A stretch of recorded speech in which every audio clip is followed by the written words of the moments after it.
Weirded Way Media.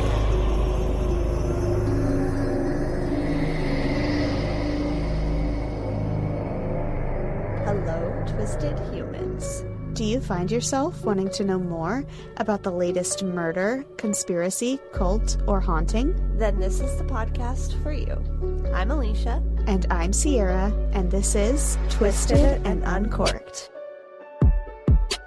Hello, and welcome to your favorite podcast, episode 153. The unsolved story I'm telling you today has been talked about probably a million times in my lifetime, but it's one of those special circumstances that we talk about a lot where even though the case is technically unsolved, the police think they got it right the first time, they had a trial, so they basically refused to investigate any further. Usually, we and a lot of people I know who listen to true crime hate that police do this, but for some reason, most people just agree with police on this particular case, and a technically innocent person's name is constantly dragged through the mud. We're going to discuss why that might be and also other possible theories. But first, fun facts. Fun facts. My fun fact is short and sweet because you did warn me that this story is a little bit longer. It also was sent to me from our friend Lindsay over at Yield Crime Podcast. Nice. And it made me giggle really hard. And it is that your family members can choose whether or not to have you buried in a casket in your bra as a biological female or not. And I say this right as a choice now because it used to not be a choice, which is fucking rude. And then Lindsay's follow-up comment was, if any of my family members bury me with a bra, and you better believe I'm going to haunt the shit out of them. And I thought that that was a very accurate statement because what do we do most of the time as women when we get home? Bras come off. Take your bra off. Yeah, for sure. So when you are in your eternal rest, you should have no fucking bra on. Or, you know, be a tree, whichever dream is yours. But I thought it was funny. And kind of crazy that it used to not be a choice. Like, fuck you. Who cares if you see her nips?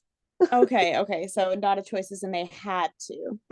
It was considered improper, you know, to be buried without a bra.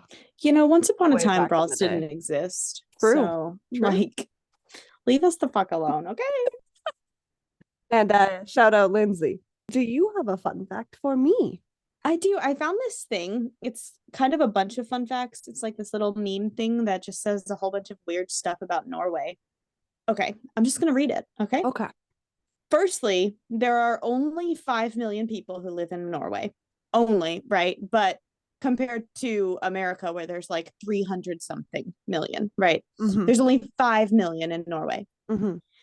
Norwegians consume 9% of all Pepsi Max produced. Like in the world? Yes, in the world. Oh, okay. So they're the ones keeping Pepsi Max, Pepsi in general afloat. Probably, yeah. Just Pepsi in general makes their yearly revenue from Norway. Norwegians also eat the second most tacos in the world after Mexico. I disagree with that. 5 million people. They eat the second most of all the other countries. But have they seen us eat Taco Bell? They drink the second most coffee in the world after USA. USA beat that one. But 5 million people, a country of 5 million, drinks more coffee than all the other countries other than the US. My takeaway from this is that they're living a way better life than we are. Right? They also read the second most comic books in the world, just after Japan. And again, only 5 million people, and the end line of this, apparently they're having an amazing time. So this Can you send that to me for Fun Fact Friday? That's so funny. Do you want to discuss this delightful drink that we are both drinking today? Guys, we've kind of touched on how we haven't really been drinking as much sangria because Sierra's not able to enjoy it with me. But I picked a delicious one this week with her in mind because she is a cherry limeade cherry limeade fan.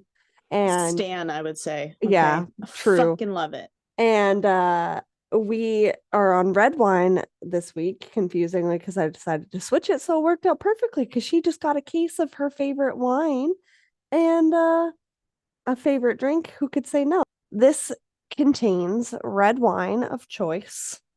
The recipe requested a Merlot. Ah, she's got the Mystic Grill glass, guys. I do. Cherry juice, limeade, a couple of fresh cherries, pitted, of course, 2 limes slices, sliced and squeezed, half. Oh my God, I'm reading the ingredients and it's like for a whole pitcher, and I keep like tripping up on my words. I'm sorry, guys. 1 ounce of triple sec, soda water to top, and of course, ice if you'd like. Or you can be like Sierra and have super fun silicone ice cubes every now and again. But I don't have ice in mine. I just chilled it overnight because I had yoga right before this and would not have had time to make it. But I am loving it. It tastes like an adult cherry limeade cola. Like, I don't know how to describe it. I like it. Mine just tastes like cherry limeade. However, I will say that I did not use simple syrup or anything like that. I did use the juice right out of my maraschino cherry jar. Did not use fresh Ooh. cherries. I used maraschino cherries. I did actually squeeze a lime in there, and then I put bubbly lime water on top. Is what I Yours did. sounds better. It's I saw a delicious and recipe that unhealthy. called for cherry, like the cherries being maraschino cherries, but I could not for my life remember if we'd ever done a sangria like that in the 150 Probably, episodes. honestly, So I because I love panicked them. and I went with the dark cherry limeade. Yeah. Yeah, so the recipe does actually call for lime juice and simple syrup. I opted out of that and just made limeade, like that you get a Minute Maid can of, and make some Mhm. juice for yourself. That's what I did. I think I could have added a little bit more of that. I think I went a little too heavy on the red wine and cherry juice in comparison, because look how dark mine is. It's like black. But it Yeah. kind of makes the skull cup look cool. So yours I actually did. looks very red. I like it. I squeezed an actual whole lime minus these 2 slices, Mhm. and it went up to, just enough to fill the bottom, and then I filled the same amount of maraschino cherry juice and then wine halfway, and then the rest was the Is that a lime silicone seltzer water. straw? It is a metal straw with a silicone top, so you don't have to touch your teeth on the metal. Ah, okay. Did you take a Yeah. video by chance when you made it? No, Oh, damn it, woman. did not. I have been outside literally all day. I put up my greenhouse last night. Today I went and bought a crap ton of plants. I'll probably save all of the conversation about the plants for bitch and wine, but I bought a crap ton of Join plants. Patreon, guys. Sissy is having a friend. She's having 2 girlfriends over tomorrow night, and one of them has never been here before. It's one of her new cheer friends. And she's been to her house once just in the daytime as like a play date. And apparently, little girl's loaded. Okay. Big old house, big old yard, in-ground trampoline, all kinds of stuff. And so as Are you I about was to tell me putting that my sis called your place like slumming it or something in comparison? atrocious. Yeah. I was outside putting up my greenhouse and she was helping me and it was so nice. And she was like, Okay. so what about the rest of the yard? Is this gonna be done before my friend gets here? Because this is atrocious. And I was like, oh, well, I do need to get the yard looking good because I want it Yeah, good because you love anyway. being So outside. Yeah. this is the reason that we can tell daddy to come and get this fucking yard going. So all day today, I was off today. I went Did about you plants hand and her a shovel too? Because goddamn, she has been helping so much. Good. She cleaned, I was at school last night and she 'Cause- cleaned her room. She called me while I was at school and was like, where do I find the duster? How do I get the dust off the top of my ceiling fan? How do I'm like, girl. So she's trying to impress her friends She's doing it. Yes, she is. who clearly have a but it's maid fine. and a yard worker. Right. It's fine. It's fine. All right. The backyard is looking nice. So, but I'm fucking tired and hot and my back hurts and I need a shower. But we're going to talk about this story because Don't forget to send it's me crazy. photos. Oh, yeah, I will. So this weekend, or earlier this week, my earlobe was bleeding, like on my way to work. And I'm like, what the fuck's going on? Like, I must have snagged something. I must have slept on my ring or something. I get to work, won't stop bleeding.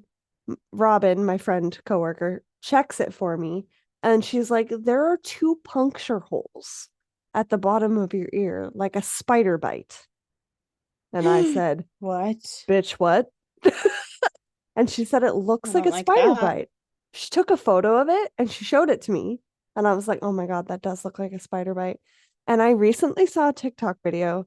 Anyone that hates spiders as much as I do, skip forward 15 seconds, of a girl who had a spider in her ear, and she kept getting headaches and she kept like feeling really weird and off.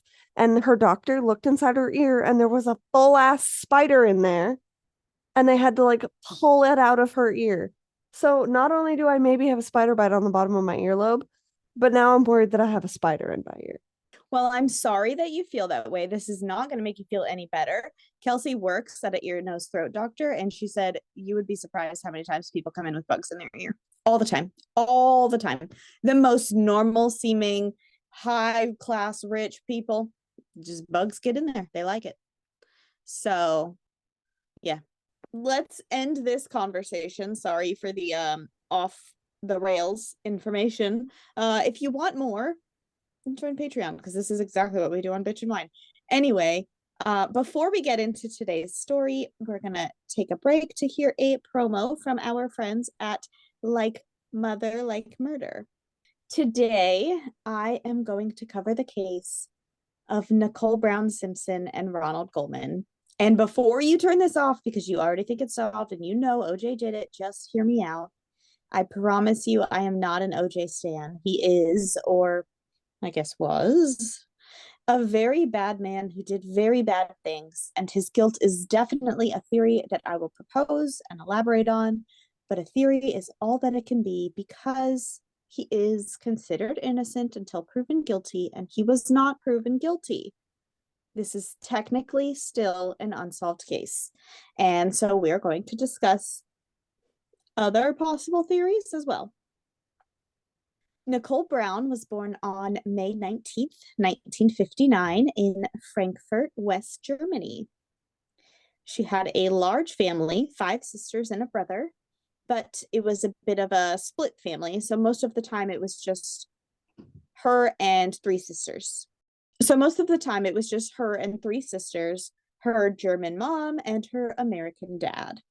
When they moved to the States, they lived in California, where she attended and graduated from high school in 1976 and grew up in a Roman Catholic household. The year after she graduated, while working as a waitress at a nightclub called the Daisy, Nicole Brown met O.J. Simpson. I know. That's a really cute name. As we were just talking about plants. Right? Nicole was just 18 years old.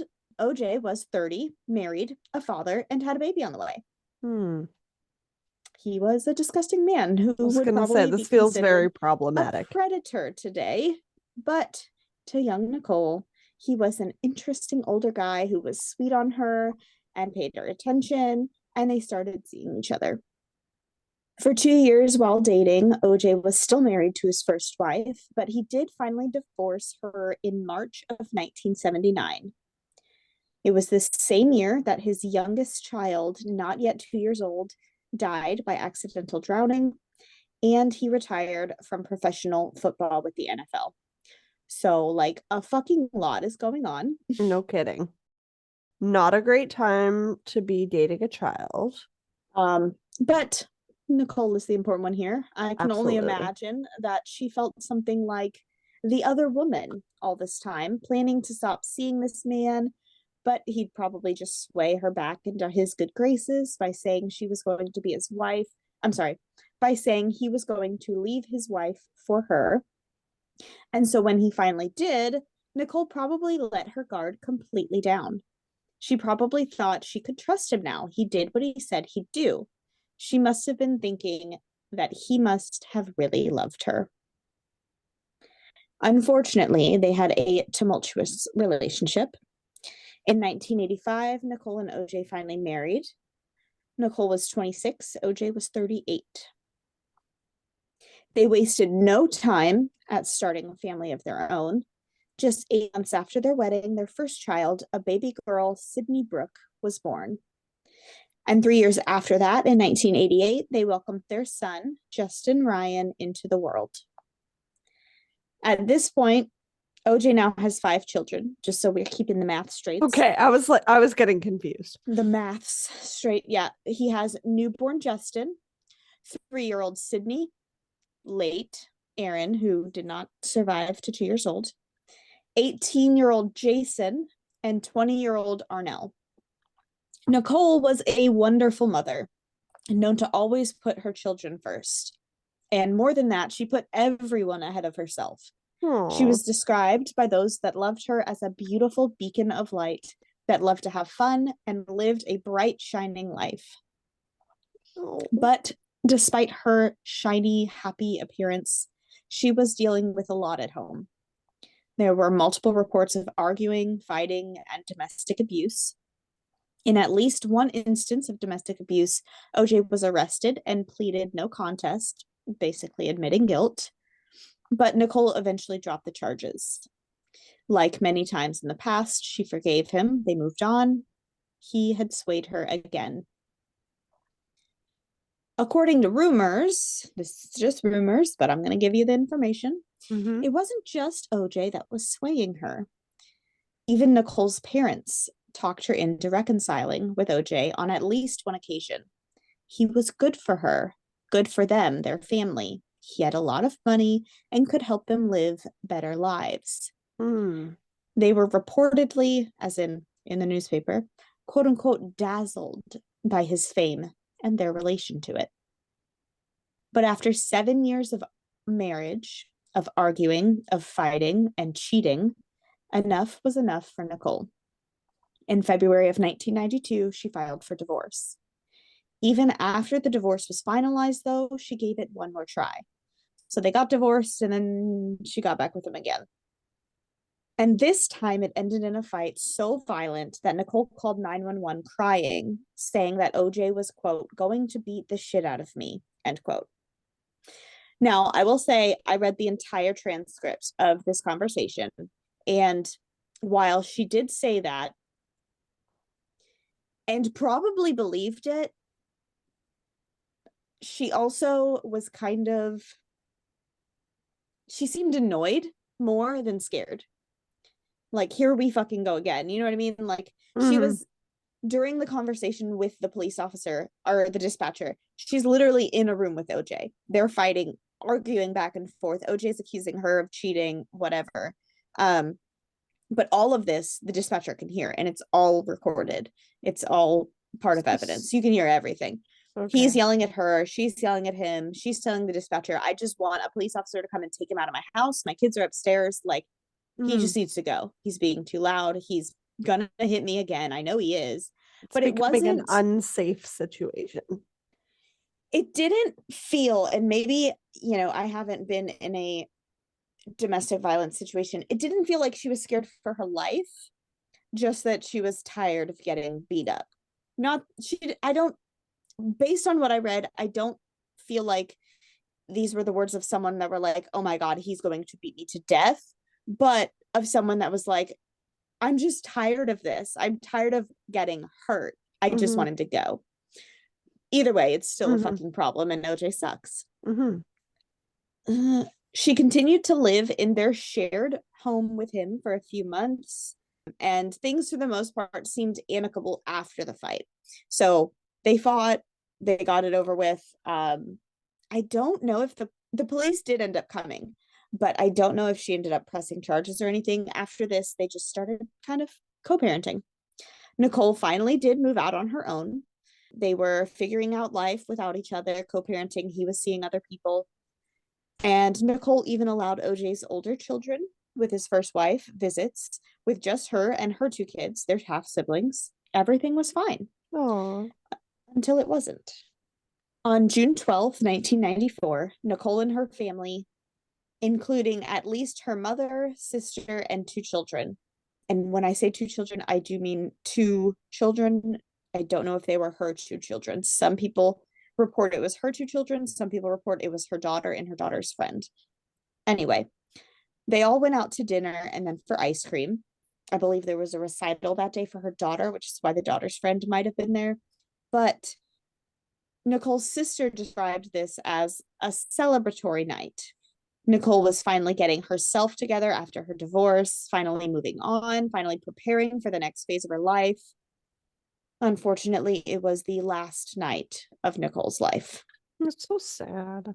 Shortly after midnight, 35-year-old Nicole was found in her front yard, lying in the fetal position in a pool of blood, stabbed to death. She had 7 stab wounds to her neck and head, and a slash on her neck so severe that it nearly decapitated her. Next to Nicole was the body of her friend, almost 26-year-old Ron Goldman, who had also been stabbed in the neck, chest, abdomen, and thigh to death. Ron Goldman was born on July 2nd, 1968 in Illinois. At a young age, his parents divorced, and he was then raised by his father with his sister. After graduating high school and enrolling in college in Illinois, his father and sister moved to California. So Ron unenrolled and followed his family there.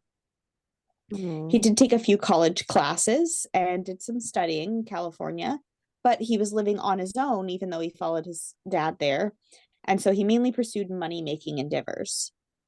Ron was an employment headhunter, a tennis instructor, a waiter, a model, and an event promoter for a nightclub. These are all, just any job you can get. It's hard to live in California on your own pay at 18. Absolutely. He aspired to be an actor or to open his own restaurant someday. No one knows exactly how or when Ron and Nicole became friends. Most articles point to their first meeting being just 6 weeks prior to their deaths, when Nicole let Ron borrow her Ferrari. Now, I will not comment negatively on their friendship or what many presume to be or to have been a relationship, because it doesn't matter. No. They were both consenting single adults and they can do whatever they damn well please. But I do find it hard to believe that the first time they ever met, Nicole allowed this random stranger to borrow her Ferrari. Surely they knew each other before this. But again, it doesn't matter. Speaking as somebody that doesn't have a Ferrari. Well, I mean, no, I'm with you and your some thought random stranger is like, hey, can I borrow your, I don't know, $100,000 car? Yeah, sure, no problem. No, what the fuck? Definitely not. They probably knew each other. Again, it doesn't fucking matter. But like, come on, that's a stretch. On the night of his death, Ron was working at the restaurant where Nicole and her family went for dinner. He was waiting tables, but did not wait on Nicole's table. After dinner and then ice cream, Nicole's mother realized that she had left her reading glasses at the restaurant, and Nicole called the restaurant to make sure they were still there. When the glasses were found, Nicole asked for Ron to bring them over to her house after his shift was over. That is why Ron was at Nicole's home when they were killed. So the story goes, some people are like, no, he was there because they were seeing each other. And to call it an affair, first of all, is wrong because both of them are single. But also, who fucking cares if they were seeing each other? They're allowed to see each other. Besides the point. So when police assessed the scene of the crime, there was no murder weapon, but there was other evidence. There was a bloody glove, size extra large, at the crime scene, as well as a beanie or a toque. There were hairs on both the beanie and on Ron's body. There was a size 12 footprint, and there were carpet fibers. Police, not surprisingly, saw a woman with a history of being a victim of domestic violence laying there with a man who was not her abusive ex-husband, both dead, and came to the conclusion that the ex-husband must be guilty. It seems completely obvious that this is the answer. But knowing the answer before trying to prove anything else is where cases get messed up. I'm not saying that this one was wrong. I'm just saying that a good investigator wouldn't rules out everything. You can't go in with a theory. You No. can't. You have to be open to other possibilities. And we will never know for sure if this was the right call because it was the only theory ever investigated. Which, again, is not fair. Yeah. By 5 a.m., just a few hours after having come onto the crime scene, police were already trying to arrest O.J. Simpson for murder. And it does look really bad for him. Okay. He was out with a friend the night before, but he and his friend were home by 9:45. At that time, OJ was supposed to be preparing for a flight to Chicago that he had planned, but according to evidence, his Bronco was spotted out driving around at 10:50. OJ's driver was at his house to pick him up for the airport at 10:30, but did not see his Bronco there. A few times between 10:30 and 10:50, the driver rings OJ's doorbell, but there is no answer at his house. At 10:54, the driver sees a tall figure in OJ's yard, and then, almost instantly, OJ finally comes to the door and says he overslept, just got out of the shower, and is now ready to go. So, I don't know if the driver actually saw like a clean showered OJ. As in, I don't know if he had wet hair or whatever. Based on the way the story was told in court, it seems the prosecution was suggesting that OJ was in his Bronco at 10:50 driving home. He was the tall figure in his own yard, and he came straight to the door to leave with the driver after arriving home. His excuse was he was in the shower, but he wasn't. He was actually out at their house, at Nicole's house. Yeah. Is what they're trying to say. This leaves no time at all for a shower. And no blood or any evidence was found in OJ's shower, but also the driver did not report that OJ had any blood on him at this time either. If he was the killer, you'd think with a crime scene that messy and a murder so heinous that he would be covered in blood. Yeah. Not saying it's not possible, just that it's weird. Okay. Mm-hmm. OJ went to the airport, got on his flight to Chicago as planned around midnight, and while on the plane, the bodies were discovered. When OJ was informed of the murder, his response in a phone call reportedly seemed quote unquote rehearsed, according to those who heard it, as if he already knew that they were killed. He flew back to LA, was detained in handcuffs, and questioned by police that morning on June 13th. By June 17th, OJ knew he was going to be charged with the murders, and this is when the infamous car chase takes place.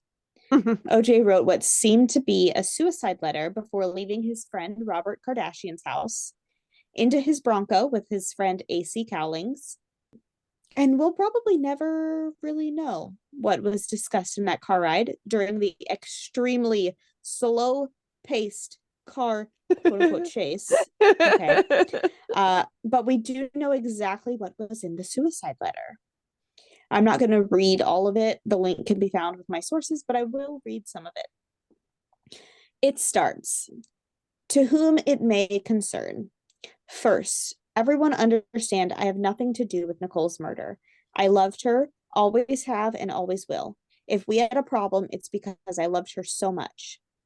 Recently, we came to the understanding that for now, we're not right for each other, at least for now. Despite our love, we were different, and that's why we mutually agreed to go our separate ways. It was tough splitting for a second time, but we both knew it was for the best.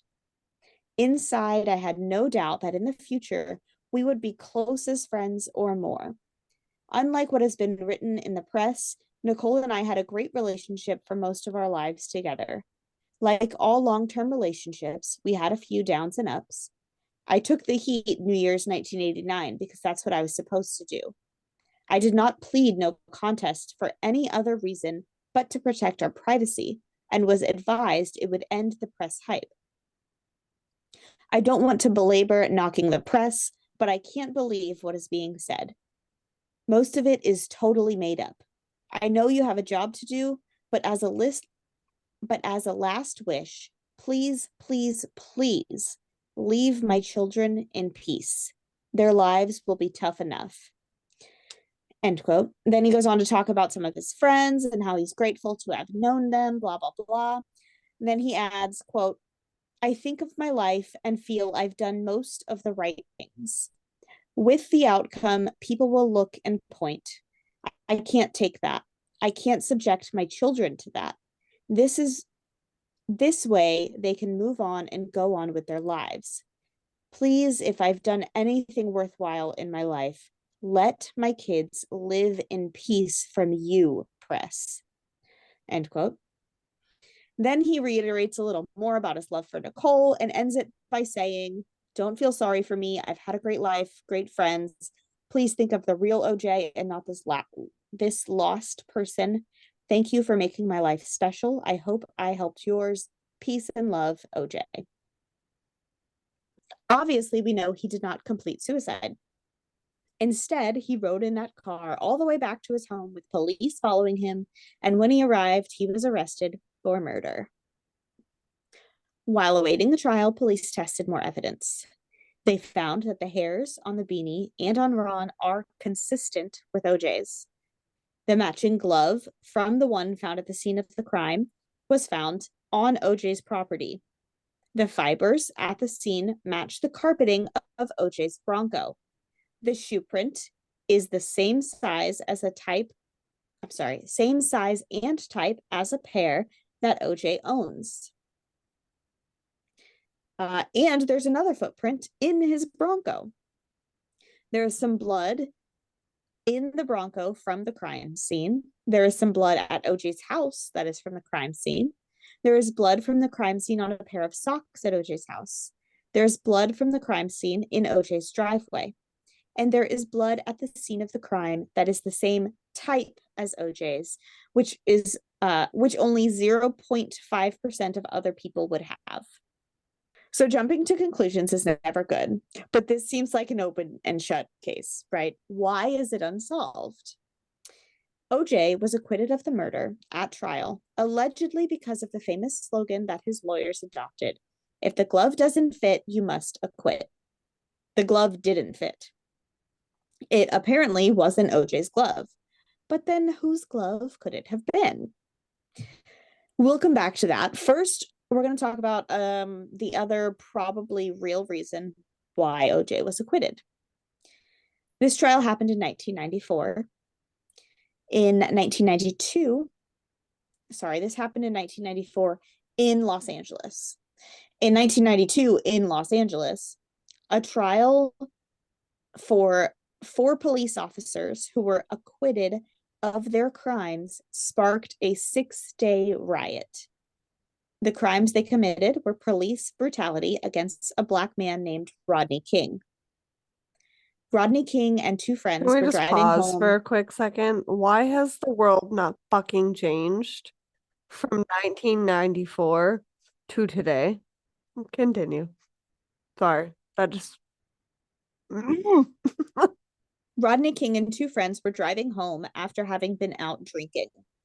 Rodney, who was driving, was scared he'd get a parole violation for drinking and driving, and so when the police tried to pull the vehicle over, he evaded. He fled from police. Eventually, the police were able to stop the vehicle and arrest the 2 friends, but Rodney was a little harder to arrest. LAPD used a taser on him to get him on the ground. Fair enough. But from there, they used their batons to beat Rodney continuously, also kicking him, literally while he was down. 33 blows from batons and 7 kicks, God. as directed by their superior. Now, I will go full devil's advocate here and say that Rodney King did attempt to get up during this beating multiple times. On one hand, you think, yeah, of fucking course he did, because he's sort of fighting for his life in this moment, so he isn't beaten to death. Yeah. And on the other hand, you can say, well, him trying to get up and possibly flee is why police had to continue trying to get him on the ground with the beating. The main point, though, is if this was a white man, would they have acted the same way? I honestly think the answer is no. The way the superior kept telling them, the officers, to hit him again literally calling out names of the strikes. Burst of power strokes, hit his joints, hit his wrists. Like, saying these things out loud, it felt like they were using this real life human being as a training dummy of sorts. He's not there for you to practice on. He's a fucking person. Anyway, an amateur videographer captured the whole thing on film. And it was eventually added to the opening scenes of the movie Malcolm X. Rodney King was badly hurt in this incident, but pleaded for the riots to end because of the high number of innocent victims who were being hurt by the riots. He didn't want all of the riots. You know, he didn't want to be fucking beaten either, but he was like, this isn't helping. He asked Violence is not the answer in what we're trying to solve here. Well, in 1994, it wasn't. Correct. Now I'm like, but after all this time, are words working? No, they're really No, not. I do not condone violence. But also, yeah, I was literally just I literally just posted something about last month's Bitch and Wine and us talking about Roadhouse and you ranting about how much you hate violence and love Mark Ruffalo. Again, go listen, guys. It's lots of fun. But yeah, no, I don't like this kind of violence either. I think like in instances of self-defense and protecting those that you love, and there's certain instances where it might be necessary, but this level of violence literally just had me to tears. And I know that this man didn't die because I've seen that video footage, but it's heartbreaking to think that humans can do this to another human, especially ganging up on. That's where I get extra disturbed. I'm like, this is not okay. Like, yeah. I can't handle it. It makes my heart hurt. The police brutality against Rodney King and I can never say this word right, and the subsequent riots after those policemen were not brought to justice were probably at the front of many people's minds when O.J. Simpson was on trial. They didn't like the LAPD, and they probably felt a hint of guilt and empathy seeing another Black man, O.J., being accused of a crime by the LAPD. Not to mention, O.J. was a literal celebrity and a beloved retired football player. Basically, what I'm trying to say here is that even if all of the evidence pointed to O.J. being guilty, I think they didn't want him to be guilty. And so any shadow of a doubt, even if not fully reasonable doubt, was enough to sway the jury to an acquittal. Especially because the arresting officer was accused on this trial of saying the N-word in public in the recent past. So it was like if they couldn't help Rodney King, at least they could help OJ. But also, he really did have a fucking great lawyer. I hope all innocent people's lawyers are as great as OJ's was. I don't know if OJ is innocent. I have no idea. Technically, he is. But I hope all innocent people have a lawyer that great. So let's go back to the glove. I think that needs to be an American right. Access to good defense. Good and lawyers. Yeah, I mean, not the free kid that's just out of, finished his bar exam. It is an American right. But, who decides who is good, And I say that as a Canadian, guys. I mean, Americans and like all people deserve to have good defense. Good, like fucking good. Yeah, okay? Emphasis on the good. And yes, that can be risky in cases where people are guilty, but I mean, I like to think that evidence speaks for itself most of the time when a picture is not painted with an opinion in mind, but it's tough. I don't know. I don't like it. Yeah. All right, the glove. Tell me about the glove. The glove didn't fit. Some people say it would have fit just fine if he actually tried to put his hand in it, but that since it was evidence and he had to be delicate with it and wear a latex glove in between his hand and the glove, hand, latex glove, actual evidence glove. So then obviously it wouldn't have fit, but they think it would have in normal circumstances. I don't know if I think it would have fit either way. I don't know if I think it was his glove, and I don't know if I think he was guilty. Don't sign off yet, okay? I'm not done. Technically, he is innocent of this murder, but still liable. He was found liable for wrongful death at a civil trial where he was ordered to pay a hefty fine to the families. But there is a theory floating around on the internet that seems likely to me. It explains the glove, all the evidence, the timeline, and even the suicide note. We know that the evidence shows that there was at least a bit of blood from the crime scene found in 3 different spots OJ had access to: his home, his driveway, and his car. The theory does not suggest that he is completely innocent. It actually suggests that he helped the real killer cover up the fact that they killed Nicole and Ron. In which case, being acquitted of the murder but still being held liable for wrongful death also makes sense.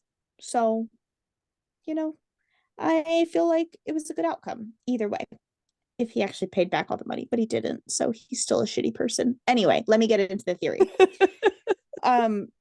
Remember I said that hairs and blood from the suspect were found at the scene. And I also said that those hairs and that blood was all consistent with OJ's same type. That does not mean it was a perfect match, because the science for testing DNA that specifically wasn't very good yet. We just know We've watched Forensic Files, guys. Oh, yeah. Okay. We just know that it was very, very close.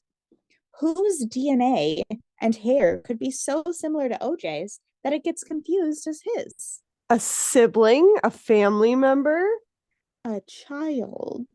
Oh. Let me just reiterate and say that this is all just a theory. I am not accusing the Simpson family of anything. I'm just repeating things that I've read on the internet. I will say that a private investigator has brought about this exact theory, but that doesn't make it true.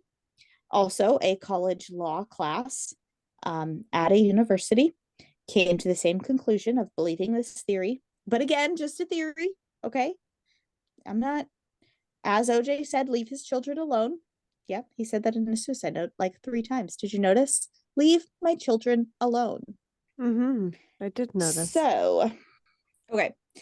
So, OJ had 5 kids. 1 had passed away. 2 were with Nicole. The other 2, Arnell, daughter, Jason, son. These are 2 kids that he's had with his other wife, his first wife. Allegedly, Jason had talked to Nicole and planned to, at some point in the near future, cook for Nicole and the kids. Jason was a sous chef. He had been to culinary school. He had knives on him every night of his life. Interesting coincidence that they were killed with knives and it was never found. Anyway, at work, Jason had a punch out card, like many jobs in the 90s. You stick it under the machine and it punches in the time, right? He always punched in and out. On this particular night, Jason did not punch out. Instead, he wrote in with pen his out time instead of punching out. Why? I don't know. So it's possible that police spoke with Jason this night. All of this is alleged because it all comes from that private investigator, but the private investigator, doesn't like straight up share his sources. So I want to trust a private investigator, but at the same time, he's human just like everybody else. So anyway, allegedly, Jason told police that night he was with his girlfriend. After work, he went to his girlfriend's. So what I'm thinking is, okay, police are like, he has an alibi. It's good. We're fine. But they didn't actually check on his alibi because it later came out that no, the fuck he wasn't with his girlfriend. So for all we know, he was alone. In the civil trial, it came out that he was alone that night, but nobody pushed the issue, including OJ, who was like, I'll just pay, which is another bit of suspicious information to me. Anyway, Jason, as a sous chef, was on probation at work, as in, one more strike, you're out of here kind of thing, because he had threatened one of his bosses with a knife. Hmm. Jason had some issues growing up. He was sent to a kind of military school, like boarding school type thing, because of his anger issues, his documented known anger issues, which honestly, living with someone like fucking OJ who treated women like that, I can see why he would have anger. He learned them. You know what I mean? I'm not saying Jason is a bad guy. I am saying OJ is a bad guy, but I'm also saying I don't know if OJ killed somebody. Anyway, honestly, if he didn't kill Nicole and Ron, he probably killed somebody in his lifetime. So, like, whatever. But I'm just saying, in this specific unsolved case, okay. Anyway, I love you so much and the way that you tell high profile stories and you're like, but don't yell at me, but don't sue me, but don't do this. But I'm so trying mad. I'm trying not to tell you my opinion and wait till the end, but I'm also yeah. So also, as I said, OJ did not reportedly have any blood on him. So where is everybody else's blood? OJ's car did have drops of blood in it, the Bronco. But no one ever checked Jason's car, which was a Jeep and was left out in the rain, uncovered for days, weeks after the murder. which no one with a fucking Jeep would ever do. Yeah, it gets all mildewy and stinky.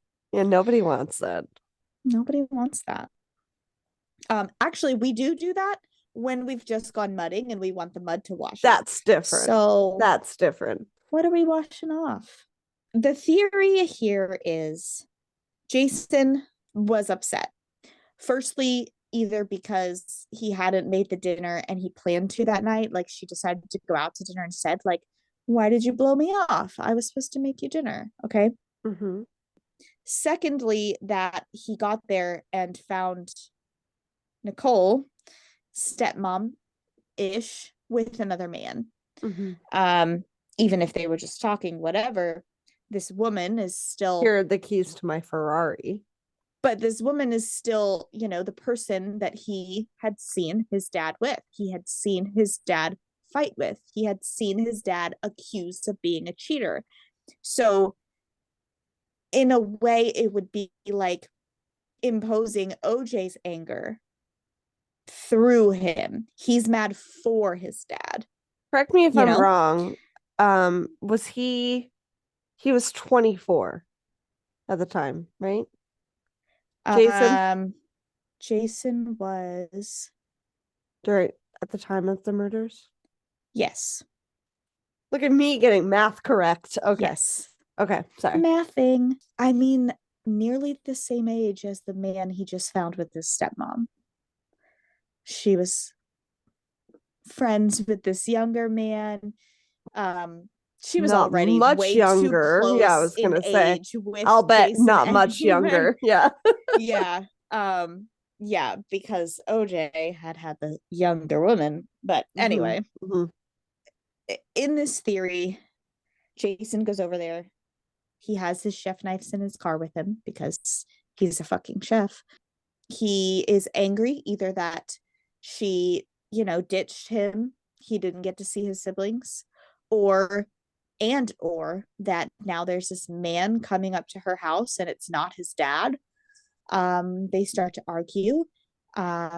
They fight. He's kind of violent. He kills them. And OJ either rolls up on this, or Jason calls his dad like, oh shit, I fucked up. And OJ's like, I got this.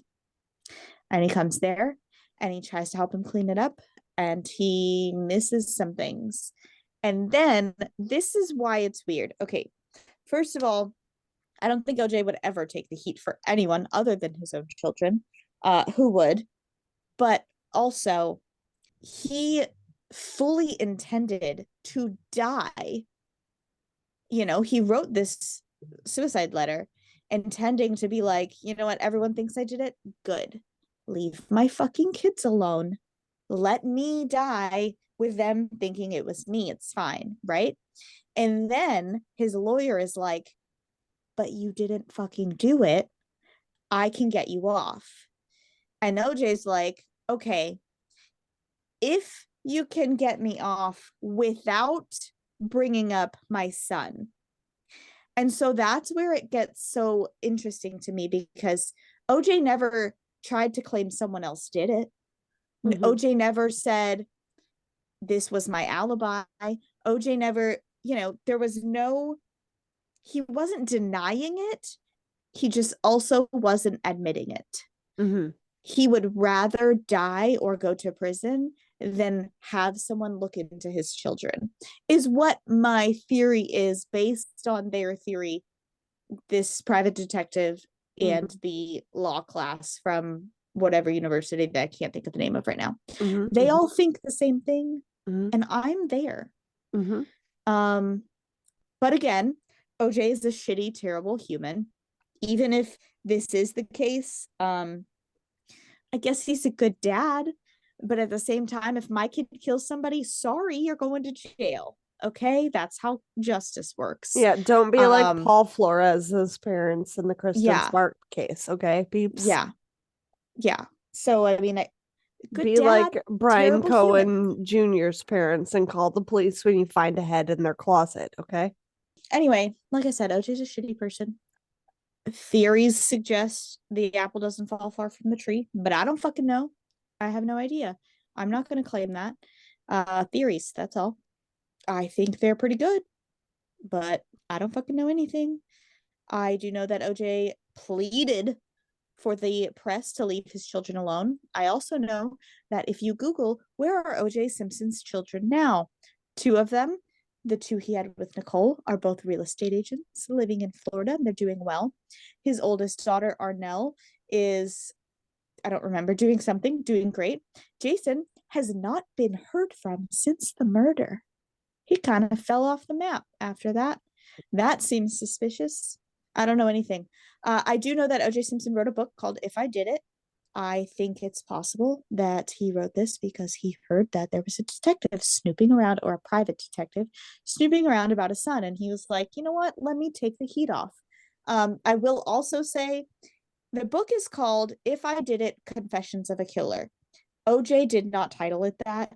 He did title it If I Did It, but because he did not pay the fine to the families, Ron and Nicole's families, for being liable of wrongful death, they got to take the book. As soon as he published it, they took it off the market, and then retitled it If I Did It, Confessions of a Killer, because they own it.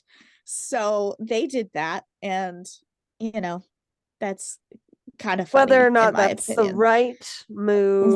Right. April 10th, 2024. As we're recording this, it is April 18th. Happy birthday, Dad. Happy birthday, Jarman. OJ died on April 10th, 2024, in Las Vegas, Nevada. He was battling cancer. He was with his family, his children, when he died. Oh, by the way, after this whole thing, he did go to jail for like a really long time. I think it was like 7 or 8 years. He was sentenced to 33 years, I want to say, but obviously didn't do the whole time. That was the maximum, whatever, for burglary and kidnapping. And by kidnapping, I mean someone was in the house when he burglarized it, something like that. But they threw the fucking book at him. They were like, we're giving you the max because we know what just happened. Yeah. But he did eventually get out. He got cancer, and so he passed away from that the other day. Wild. Yeah, that is the story of Nicole Brown and Ronald Goldman, and a little bit of OJ Simpson and his weird life. What do you think? Do you want to tell me your opinions first, because you have been holding them back this whole time? See, the issue is rich people have good lawyers. And while I don't know if they would still be rich today, I do think they know people, you know? And so everything is alleged. OJ is technically innocent. Mhm. And I think there's a pretty good chance he helped cover it up. That's all I'm going to say. What am I allowed to say? You tiptoed around that so much. You can read between the lines, people. Yeah, you can read between the lines. And so this happened when Sierra and I were 1 year old. Yeah. We had to go back down the true crime, this sounds really awful to say, Hall of Fame to learn like big cases, Right. notoriety, things that happened in true crime. And I didn't know a whole lot of details about this case until I was maybe like 21, 22 years old. Yeah. And I know that the Jason Simpson theory is pretty recent, like within the last maybe like 5 or 6, 7 years. Internet sleuther thing, Reddit became really popular. I want to say 10 years, Yeah, but probably, still, yeah, I yeah. want to say around 2014. So my theory has always stood that OJ is not necessarily a good person, but that he really cared about his kids. Yeah. And whether or not his kids were brought into the situation because he brought them into it, or whether it was by happenstance, like the theory that Sierra suggested, I think he would do anything to protect them at the end of the day. I can't say much because I don't want to be sued, but you guys can read between the lines. I think that he protected his kids. I would love to know, like, I don't think we'll ever know until if and when Jason dies, if AC is still alive, but I would fucking love to know the conversation that took place in that car. Like, that would clear so much up for me because I really do think it was something like that. I don't think it was him like, I killed her, I'm confessing. I think it was him like, no, I don't think that I'm not gonna killed her. I think honestly OJ was in don't. the car like, I don't want to go to prison. I'm not going to survive prison. If I get sent to prison, I'm going to kill myself. So why don't I just kill myself now? I can't let my kid go to prison. Allegedly, Yeah. who knows? We don't know. But that's what I think that car ride was. And Yeah. AC being like, let's call the lawyer. We can do this, you know? Also, by the way, there are photos of Jason wearing the beanie that was found at the scene of the crime. Anyway, those exist. It was his beanie. Well, either way, Twisted Humans, we want to know what you guys think. Feel free to message us anonymously. You always seem to think outside of a box in a way that we don't always necessarily. So we really appreciate it. We've had people message us and have us totally rethink situations and cases that we've covered. So let us know. Please don't hate me. Also, I'm sorry / you're welcome if this was new information. I still think OJ is a terrible human. Oh, absolutely. That's all. I don't like to speak ill of the dead, but mum's the word, you know? Yeah. Let's just speak in code for the rest of the episode. People will understand. It's hard. It's hard to cover cases like this that are so old, that are so high profile, that have such an opinion wrapped around it. So I just want to give kudos to my co-host here for taking this on. Especially at such a last minute moment. She had a case picked out for this and switched gears following his death. So kudos to you. And then y'all, you'll know when you know, turned around and threw us a wrench. Oh my God. I know. How rude. Okay. I just covered a celebrity crime, so to speak. Assholes. No, we love you so much. Wink, wink. Nudge, nudge. Nudge, nudge. Anyway. You'll see. But we love you and thank you so much for listening every week, for leaving us reviews, for joining our Patreon, for following us on all the socials, for telling friends and family about us. It really does mean the world. Our growth is because of all of you guys. So thank you so much. And we have some special topic cases lined up for you next week. We do. And wink, wink, nudge, nudge. And you voted. So here we are. Here we are. If you did not get the chance to vote on social media because we record so far in advance, please feel free to send us special topic suggestions.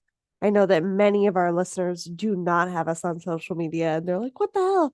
So message us, send us an email, do whatever you want to do. Special topics like mom murders, boat crimes, pizza crimes, birthday crimes. What else have we done? Healthcare crimes, coworker crimes. All of the above. Lots So of stuff. let us know what you would like to see for our next special topic. We will see you next week. And in the meantime, Keep it twisted. Twisted and Uncorked is a proud member of Weirding Way Media. Hosted and produced by Sierra Zorn and Alicia Watson.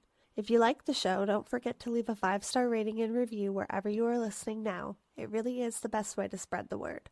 You can check out all things Twisted on our website, twistedanduncorked.com, and we will see you next Tuesday for a brand new episode.